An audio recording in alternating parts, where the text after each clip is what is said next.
বাকি জেলা শহরে অন্যান্য সেখানে 35%।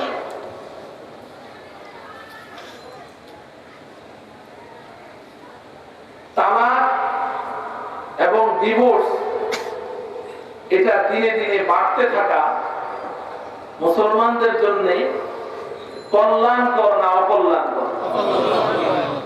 নিঃসন্দেহে অকল্যাণকর।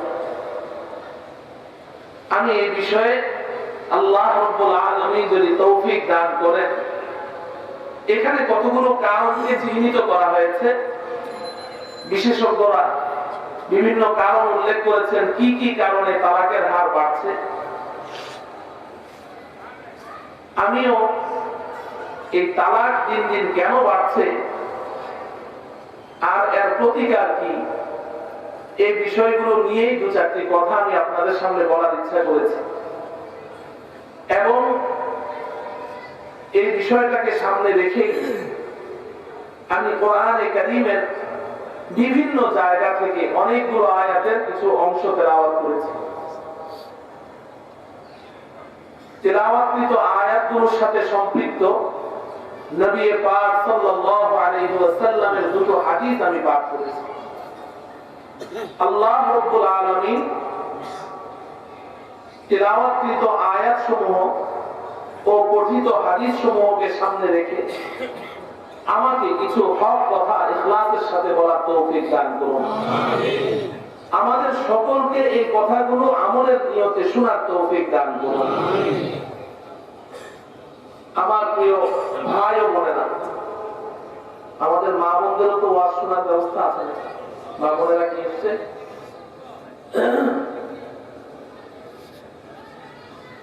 আমরা অনেকেই মনে করি যে আল্লাহ রাব্বুল আলামিন আমাদের শুধু পরকালীন সুখ শান্তি চান, আখিরাতের শান্তি চান। আর পরকালীন সুখ শান্তি পেতে হলে দুনিয়াতে সুখ শান্তি করা যাবে না, এরকম কিছু ধারণা আমাদের অনেক মুসলমান ভাইদের মধ্যেও আছে যে শান্তি তো পরকালে গিয়ে করবো, সুখ তো আখিরাতে গিয়ে পাবো, দুনিয়াতে কোনো সুখ শান্তি থাকবে না, এখানে শুধু অশান্তির জীবনই যাপন করতে হবে। আসলে কথাটি সঠিক নয়। আল্লাহ রাব্বুল আলামিন যেমনি ভাবে আমাদের পরকালীন সুখ শান্তি কামনা করেন, তেমনি আল্লাহ রাব্বুল আলামিন আমরা এই দুনিয়ার জগতে শান্তিতে থাকি এটাও আল্লাহ পাক কামনা করেন। উভয় জগতের সুখ শান্তি আল্লাহ পাক কামনা করেন। এই দুনিয়ার জগতে সুখ শান্তির জন্য যত উপকরণ আল্লাহ পাক আমাদের জন্য সৃষ্টি করেছেন, এই উপকরণগুলো তো আমাদেরকে ভোগ করার জন্যই সৃষ্টি করেছেন। যত সুখ শান্তির উপকরণ আছে এগুলো আমাদের জন্যই সৃষ্টি করেছে। কিন্তু এই শান্তির উপকরণগুলোকে আমরা নিজেদের হাতে নিজেদের আমলের মাধ্যমে নিজেরা এগুলো অশান্তির কারণ বানিয়ে দিয়েছি।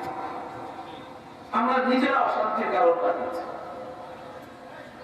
আমি এই কথাগুলোই আপনাদেরকে বলবো। এর আগে ভূমিকা হিসেবে আমি দু চারটি কথা বলতে চাই। দেখেন, আল্লাহ রাব্বুল আলামিন আমাদেরকে যে কিতাবটা দান করেছেন, পবিত্র কোরআনে কারীম, এই কিতাবের শুরুতেই আল্লাহ পাক বলেছেন যালিকাল কিতাবু লা রাইবা ফীহ। এটি এমন একটি কিতাব, এই কিতাবের মধ্যে কোন রকমের কোন সন্দেহ করার কোন অবকাশ নাই। এমনকি এই কিতাবের মধ্যে সামান্য মাত্র কোন ভুল ভ্রান্তিরও কোন অবকাশ নেই। আল্লাহ পাক তো চ্যালেঞ্জ করেছেন, আমার এই কিতাবে সামান্য মাত্র কোন ভুল ভ্রান্তি নেই এবং এই কিতাবটা আমি নাযিল করেছি, এর মধ্যে কোন সন্দেহ নেই। এরপরেও মক্কা কুরাইশের কাফের মুশরিকরা এই কিতাব নিয়ে সন্দেহ করত। দুই ধরনের সন্দেহ করত। একটা হলো তারা বলতো যে এটা আল্লাহ পাকের নাযিলকৃত কোনো কিতাব নয়, এটা মুহাম্মদ বানিয়ে বলছে। নাউযুবিল্লাহ, এটা আল্লাহর কিতাব না, এটা তারা দাবি করত। আর দ্বিতীয় নাম্বার, তারা এই কিতাবের মধ্যে ভুল ধরার জন্য খুব চেষ্টা করত। আল্লাহ রাব্বুল আলামিন এক পর্যায়ে তাদেরকে চ্যালেঞ্জ করে বসলেন। সূরাতুল বাকারার 23 নম্বর আয়াতে আল্লাহ পাক বলেন, ওয়া ইন কুনতুম ফি রাইবিন মিম্মা নাযালনা আলা আবদিনা ফাতু বিসূরাতিন মিন মিসলিহি ওয়া দু'উ শুহাদাআকুম মিন দুনিল্লাহি ইন কুনতুম সাদিকিন। আল্লাহ রাব্বুল আলামিন বলেন, ও মক্কাবাসী, আমার এই কিতাব নিয়ে যদি তোমাদের কোনো সন্দেহ থাকে তাইলে তোমরা এক কাজ করো, ফাতু বিসূরাতিন মিন মিসলিহি, আমার এই কিতাবের মধ্যে 114টা সূরা আছে না, এর মধ্যে যে কোনো একটা সূরা তোমাদের পছন্দ হয় ওরকম একটা সূরা তোমরা বানিয়ে দেখাও তো দেখি। যদি এই কিতাব আমার না হয়, এই কিতাব যদি মুহাম্মদ বানিয়ে বলে, তো আমার নবী মুহাম্মদ তো জীবনে কোনোদিন একটা অক্ষর কোনো ব্যক্তির কাছে পড়াশোনা করে, কোন স্কুলে, কোন কলেজে, কোন ইউনিভার্সিটিতে, পৃথিবীর কোন উস্তাদের কাছে একটা হরফও সে শিখে নাই।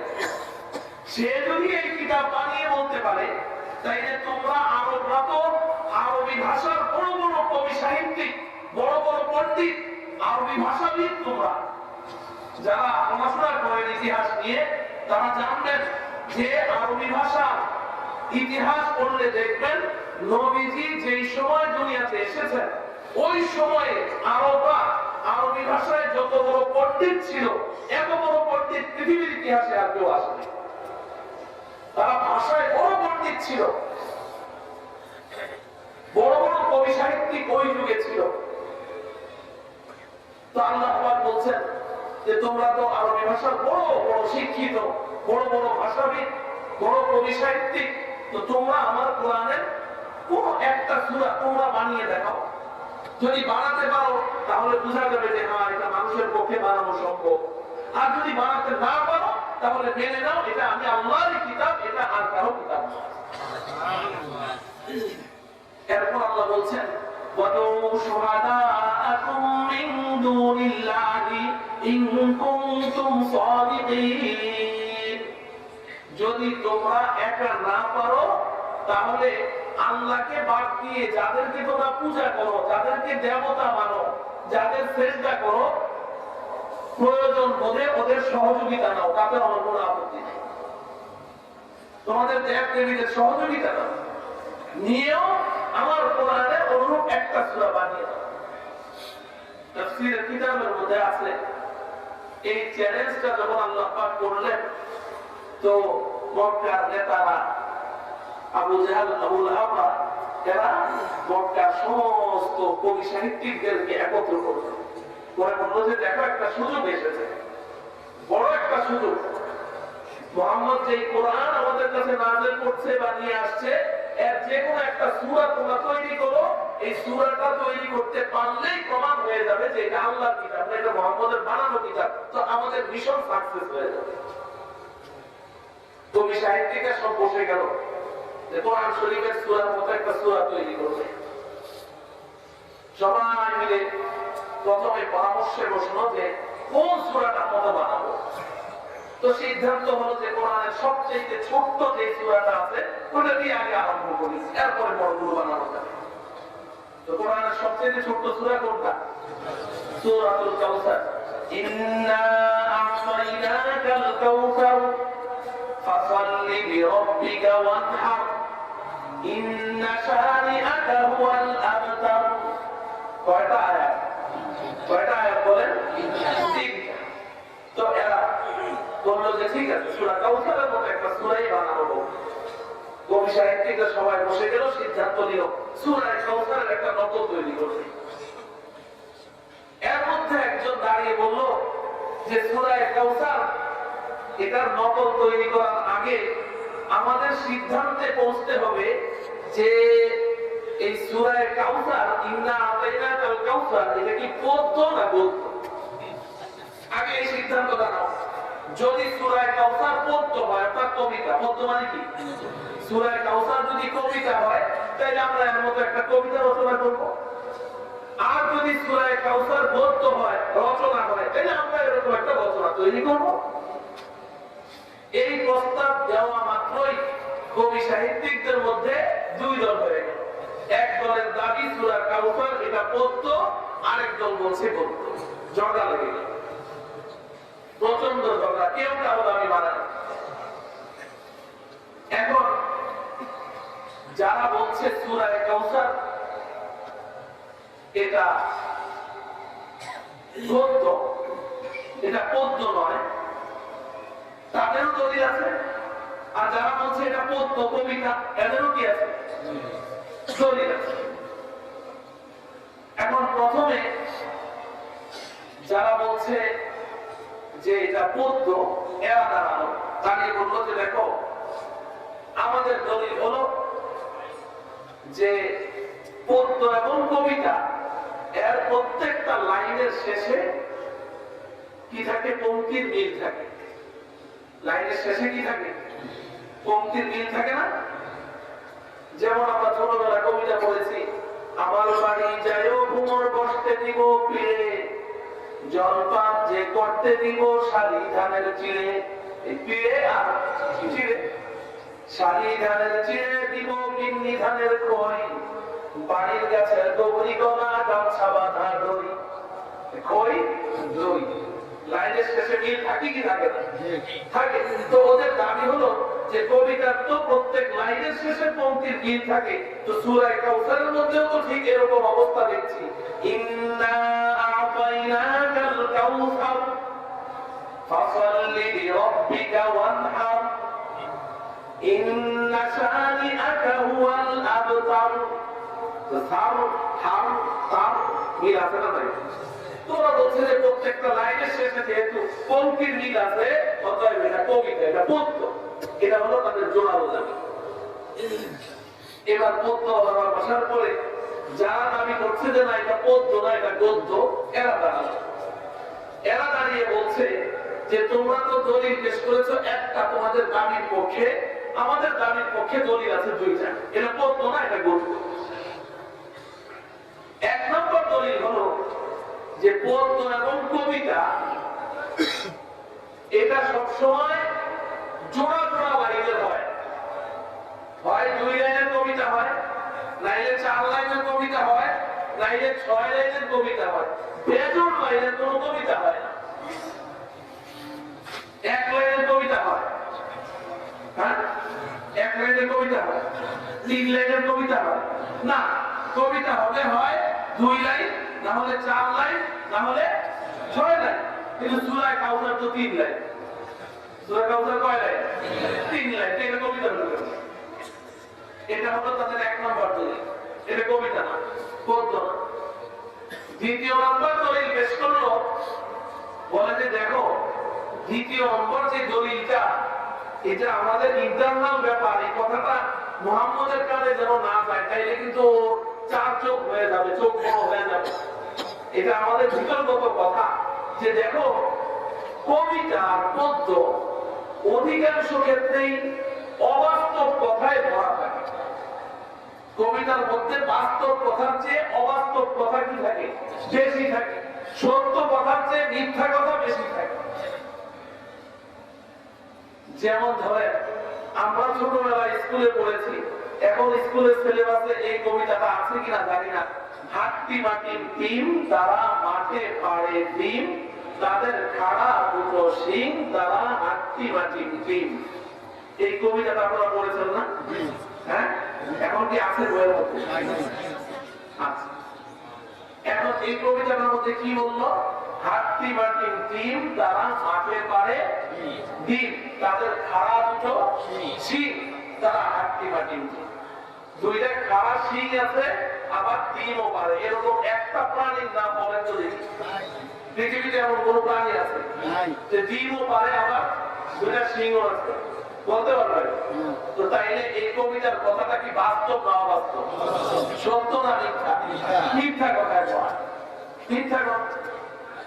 কিন্তু কবিতা এক স্যারকে জিজ্ঞাসা করলাম, স্যার এটা কেমন কথা হতো? সিংও আছে আবার টিমও পারে। আরে সব জায়গায় আপনার আঙ্গুল দিয়ে না, তো এটা ব্রেন ধার করার জন্য এই কবিতা দেওয়া আছে, ব্রেন ধার করে। তো ছাত্রদের ব্রেন ধার করতে কি মিথ্যা কথা দিয়ে ধার করতে হবে? সত্য কথা নাই দুনিয়াতে, সত্য কথা কবিতা নাই। আল্লাহ বুঝার তৌফিক দান করে। এরপরে দেখেন, ছোটবেলায় আমরা শুনতাম মুরব্বীরা পুঁথি পড়তো, পুঁথি। এখন তো আর পুঁথি নাই। পুঁথি পড়তো খুব মনোযোগ সহকারে, মুরব্বীরা একদম মজা করে করে পড়তো। লাখে লাখে সৈন্য মরে কাতারে কাতার, গনিয়া বাঁচিয়া দেখি 40,000।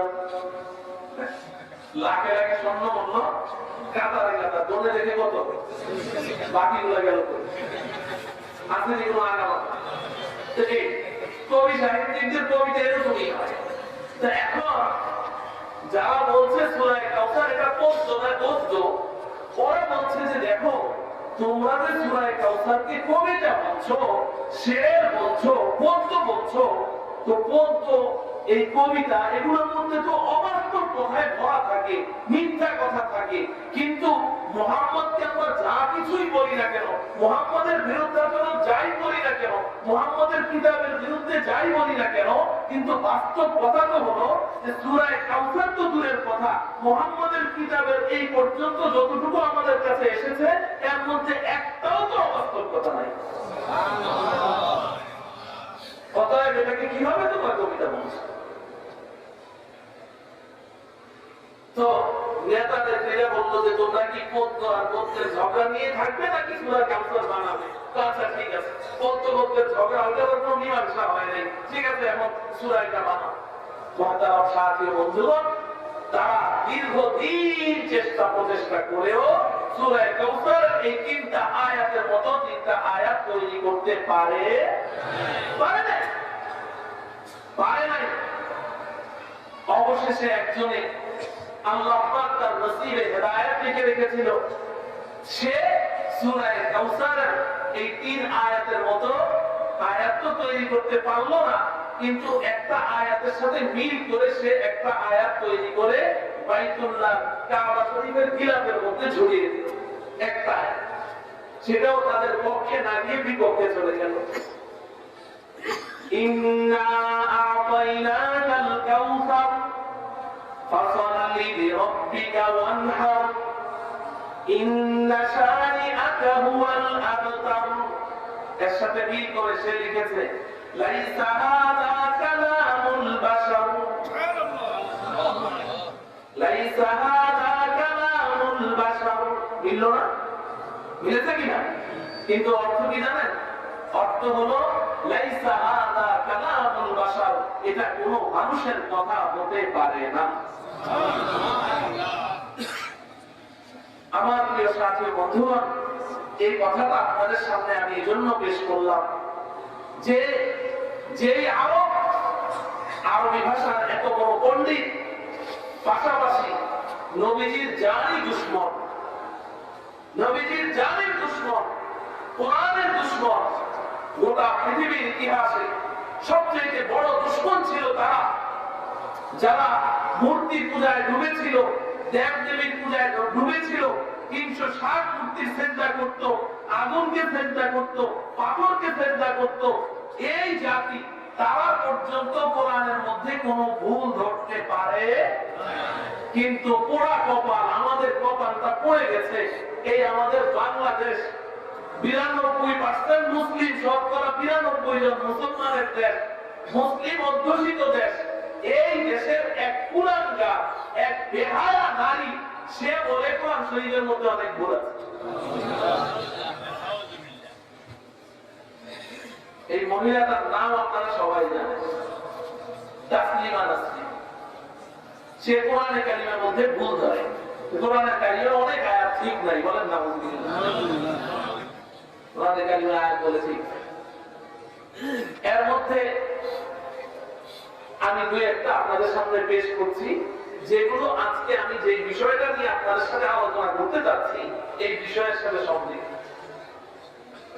সে বলে কোরআনে কারীমের সূরাতুন নিসা এর 3 নম্বর আয়াতটা ঠিক নেই। বলেন না নাউযুবিল্লাহ। 3 নম্বর আয়াত বলে কি নেই? ঠিক নেই। সূরাতুন নিসা এর 11 নম্বর আয়াতও ঠিক নেই।